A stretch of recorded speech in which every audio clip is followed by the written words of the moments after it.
Hey guys, welcome back to another video. I'm Sbahle Mkhize and this is my channel. Thank you so much for clicking on this video. If you're a regular liker,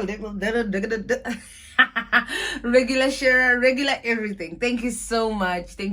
And if you are new, welcome to this channel. Please click that subscribe button so that you don't miss another video by me. Okay guys, so today's video has been highly requested, mainly because everyone is freaking out. Like, hi Sbahle, can we still come to China? What is happening? Tell us. So I'm here to give you guys my opinion and my thoughts, as well as some actual information that I got from some really good articles that I thought were really helpful in understanding this. Because in as much as the Chinese Ministry of Education made these adjustments, everything was in Chinese, and our schools kind of did for example, my school did give us a nice little breakdown and explained everything to us. But I still feel like I want to know what the rest of the world thinks and what other companies are doing, just so that you have a world, or rather a whole you have a picture of the whole situation. Yeah, you know what I mean? Where I want to start is firstly just to give some background. So firstly, as you all know, the Chinese Ministry of Education did ban after school or private tutoring, okay? And this actually started, there were talks about this last year, but in June 2021, this year, the Chinese Ministry of Education actually created a new department that would oversee and kind of regulate and give oversight over private teachers as well as curricula. And I think that's important to understand, the curricula, ne? So keep that in mind. And then when they did that, I love how this article put it. I'm going to put the link in it. It's by Chi. It's an article that I read on LinkedIn. She put it like this. She said, China is also increasing the role of skill-based vocational training, which has historically been undervalued. And as a teacher here in China at the moment, I absolutely agree. From my time here, it's definitely been very, the parents preferred the academic route for the kids. We were training them on different subjects, especially subjects that they were doing in school. So it was very math, English, writing, phonics, and all that kind of stuff. And there was never vocational training, vocational skills training rather. It's exciting, and I think it's really going to be good for the kids, because they were these kids were working, were coming to school from 8:45 on a Saturday, doing activities back to back until 8:30 on Sunday. It was insane. I had kids fall asleep in my class sometimes, because I would have 8:40 classes where I'm teaching the kids phonics or something, and the kids are sleepy. You can see they're exhausted. So I think these changes are trying to ensure that the kids get holistic growth and holistic education. And as individuals, as humans, you need that. You need academia. You also need skills art, music, dancing, drama, all that kind of stuff. That's going to be good for the kids, I think. So I love how Minky put it also in this article. She was like, the purpose is to make private tutoring part of a healthy education system, and not to shut down the whole tutoring industry completely. So that is, I think, something that we need to understand, that these changes are not trying to stop foreigners from coming into China. I think the underlying thing is, of course, yes, they're trying to reduce, especially because of COVID, but I still think there is a need for foreigners in this country, because they having foreigners teaching in the classroom, or rather training, or whatever you want to call it, instructing, that gives the child, the ability to be exposed to someone from a different culture, different country, a different language. It's important. So that, I think, will never be something that they're going to slow down immediately, if that makes sense. That's just my opinion. Okay, so in doing that, I feel like we need to define what are the types of after school and during school programs that are existing, or that have either been affected or haven't been affected, because I think it's important to know that not all the sectors, or not all the tutoring packages or tutoring types have been affected, and I'm going to talk a bit about that and kind of just list them based of my knowledge and based on the research that I did. Okay, so the first one is tutoring as childcare. So parents work, as we all know, and they need a place where while they're at work, they know that their child is well taken care of, etc., etc. But, that's always been, the base. But, some parents have been in situations where they place the kids and they're in a school or a kindergarten where they are doing that, and they're like, oh my goodness, if you can teach the kid English while they're here, sure, why not, kind of thing. It wasn't like, in the package with the child, or when the parent was still looking for the place or the daycare. It was just like, okay, here's a daycare, this is what happens, blah blah blah. But the language part was always just like, oh, if they learn something, that's wonderful, kind of thing. So the change here is that the government is trying to have the public schools take on that role and kind of eliminate that role of daycare centers where the kids are there and they're also learning there. No, they're trying to make sure that all of that, or the actual learning of the primary school or kindergarten level, as well as the daycare element, is all taken care of by the public school. And I think that is going to be a huge sector that will be affected: kindergartens, daycares, etc., etc. So yeah, that's basically what tutoring as childcare means. The second part would be tutoring for the exam preparations. So some of you might know that in addition to the kids going to school and doing the public school or private school curricula, they also prepare for these big exams that they do, that they prepare for and they have to do extra work for. And there's a huge trend in this country for year one kids to learn year three work in year one, to kind of like start to prepare them and to kind of like basically cram, which is, I think, not good for the kid because it's unnecessary. So all those schools that did that, all those tutoring systems or tutoring institutions that did that prepared the kids for year 5, year 6, if they're only in year 1, all those kind of things, that's the exact type of tutoring the Chinese government is trying to regulate, because that also is a huge part in the child's child's well-being, and they're trying to stop that. So I think personally, I think that's a good thing, but obviously that means these institutions need to close down. The next one is tutoring for whole person education. So a student might get tutoring unrelated to school subjects, okay? So this is the key. The curricula is the key the curriculum. The curriculum is key because the one thing that I picked up, especially when my company was telling us about the changes, was that it's not going to be called English training anymore. It's not going to be called math training anymore, because they're trying to move away from the kids doing more tutoring and training in addition to what they already do at school. You know what I mean? So this is a way, this third type of tutoring is, I think, the direction that most training centers and most after-school programs are trying to move to, which is the non-related to or unrelated to school subject training, which is the sports, the arts, the music, the drama.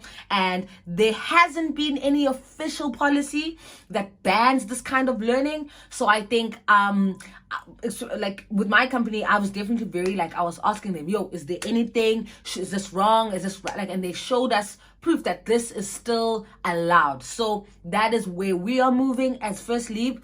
We are now a drama institution. I am a drama instructor, honey. I had training with Trinity. Trinity is an institution that helps train instructors to become drama instructors, and you get a certification. I think most institutions or training centers that had the ability or the research and development department to make the changes were able to make the changes now, and I think they're still going to. So look out for that. Okay, and the next one is tutoring to prepare for overseas studies. So this is another one that is a type of tutoring that is after school that I don't see getting affected that much, mainly because a student might get extra tutoring to prepare themselves to go to study abroad. And that's the kind of thing that older students get ready for and prepare themselves for. So I don't see that actually changing, and there isn't any official policies that ban that. those are the 4 types of tutoring that I wanted to mention, especially for offline. Those are the ones that I think most of you guys wanted to know about.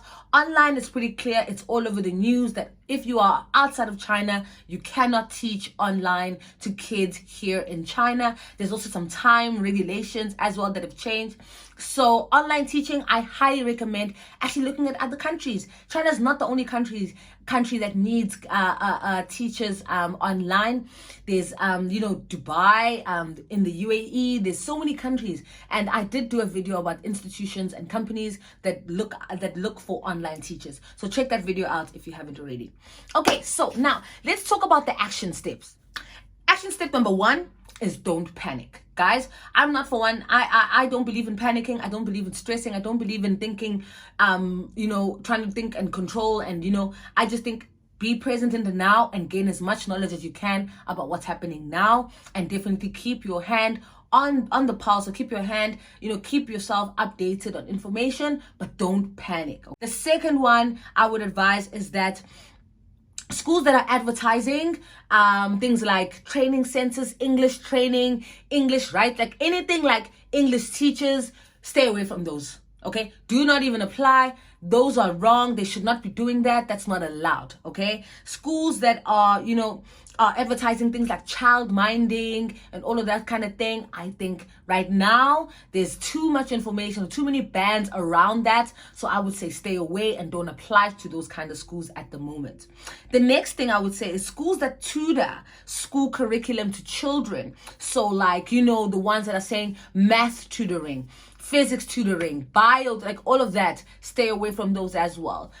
Anything subject-based, guys, look out for that, especially subjects that we know are in public schools. Stay away from that. Okay, so the next action step I have for you is to look out for rather apply for public schools, private schools, international schools, and schools that talk about, or rather training centers that talk about vocational skills like drama, music training, or whatever it is, schools that tutor for overseas studies, all that kind of stuff. Like those are the things you need to look out for. And I must say this now, that don't look too much into like, oh, I'm not a qualified music teacher. Oh, I'm not a drama, like a qualified music teacher.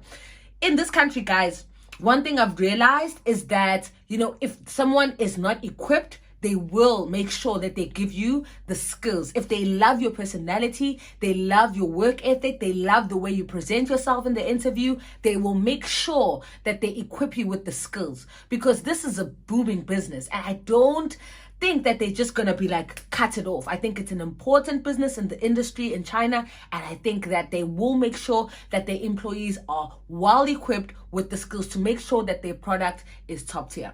Okay, so now I just want to talk about my observations and my experience.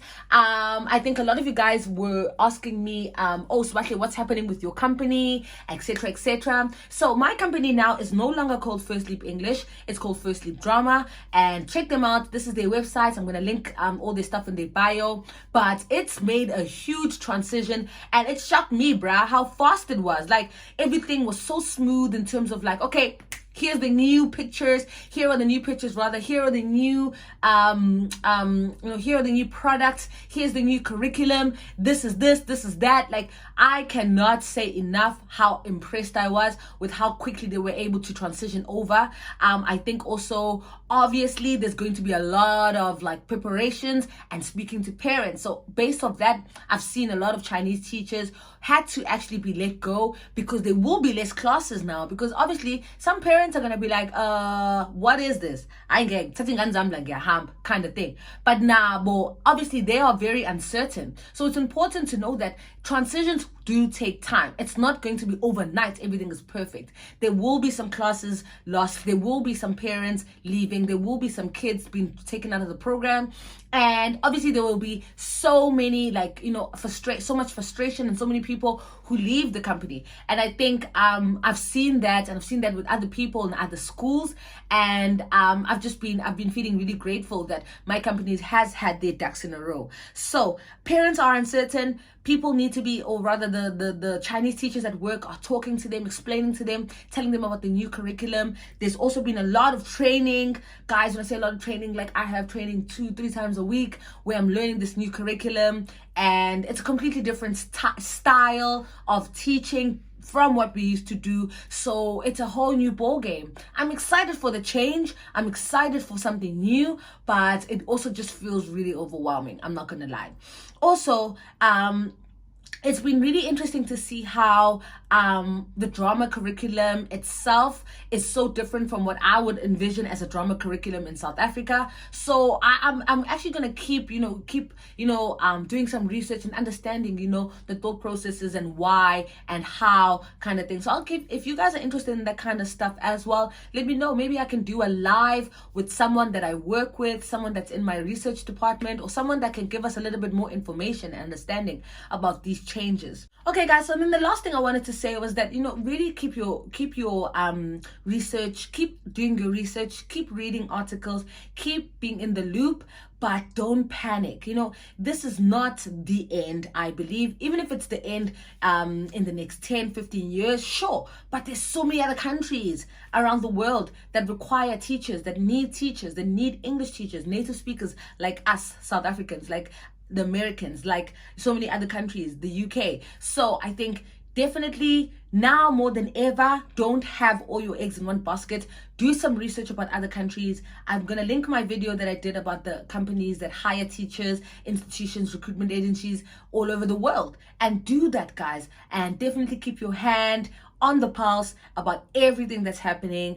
Don't be afraid to ask questions. Don't be afraid to reach out to people. And yeah, I hope this video was helpful. I know that it's going to be, create a lot of anxiety for some people who are really excited to come out to China, but use this as a time to really prepare yourself, learn more about other countries and their opportunities that they have for teachers that want to teach abroad, or people that want to teach English abroad. Thank you so much for watching. I will see you in the next video.